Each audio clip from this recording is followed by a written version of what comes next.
हमारी समझ में नहीं आ रहा है, और अमुक व्यक्ति बिना किसी कारण के ही हमसे द्वेष पर द्वेष किए जा रहा है। उस स्थिति में हम अपने चित्त को कैसे समाहित करें? हमारे कारण समझ में नहीं आ रहा है और वह पीछे पड़ा है, द्वेष पर द्वेष किए चला जा रहा है। हमेशा एक ही कोशिश रहती, कैसे इसको नीचा दिखाऊं। उस स्थिति में हम अपना समाधान कैसे करें?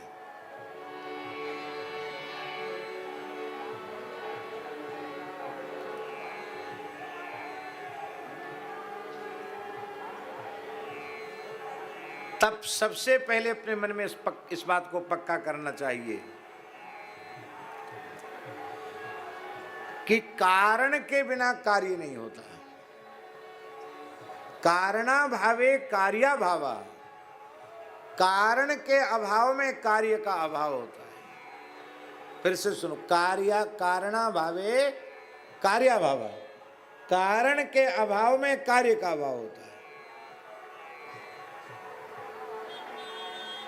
इसका मतलब है कारण दो तरह के होते हैं, एक दृष्ट कारण होता है, एक अदृष्ट कारण होता है।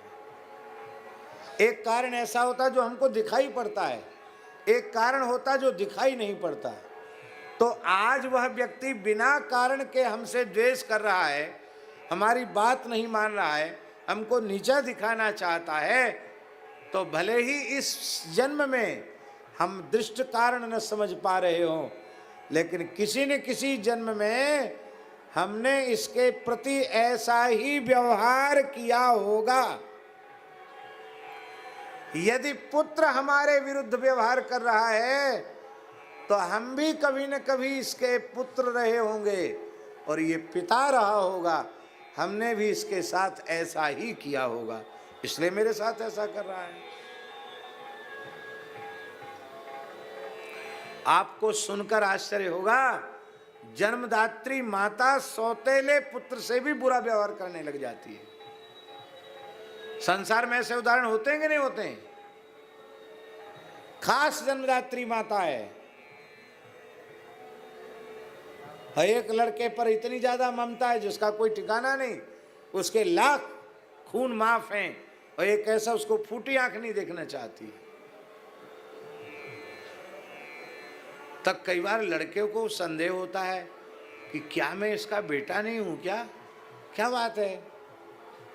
अरे भाई, बेटा तो तुम हो, लेकिन तुमने भी किसी जन्म में तुम मां बने होगे और ये तुम्हारी बेटा बनी होगी, तुमने इसके साथ ऐसा किया होगा।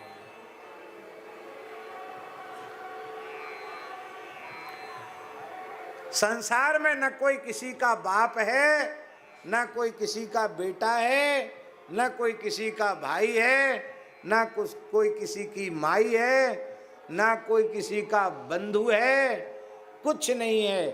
सब अपने ऋणानुबंध की पूर्ति के लिए ही आए हैं, हिसाब किताब चुकती करने आए हैं। जिसका जिससे ऋणानुबंध है उसको चुकती करने के लिए आए हैं। अब सुनो शास्त्री जी, ऐसा जो सिद्धांत है उसको हृदय से किसी ने स्वीकार कर लिया और एक तरफा सहन कर लेता है तो हमारे सरकार का प्राण प्यारा बन जाता है। ठाकुर जी इसको छाती से लगा लेते हैं। और यदि ये कहोगे कि तुमने ईंट चलाई है तो हम भी किसी से कम नहीं हैं, ईंट का जवाब पत्थर से देंगे, तो पड़े रहो इसी संसार के चक्र में। हमारे विरुद्ध व्यवहार करने वाला व्यक्ति, उसका हमारे साथ पूर्व जन्म का जो खाता था खत्म हो गया, लेकिन हम इतने मूर्ख नहीं हैं कि नया खाता खोल दें। हमको नया खाता नहीं खोलना, क्योंकि हमने सारे खाते जलाकर खाक कर दिए।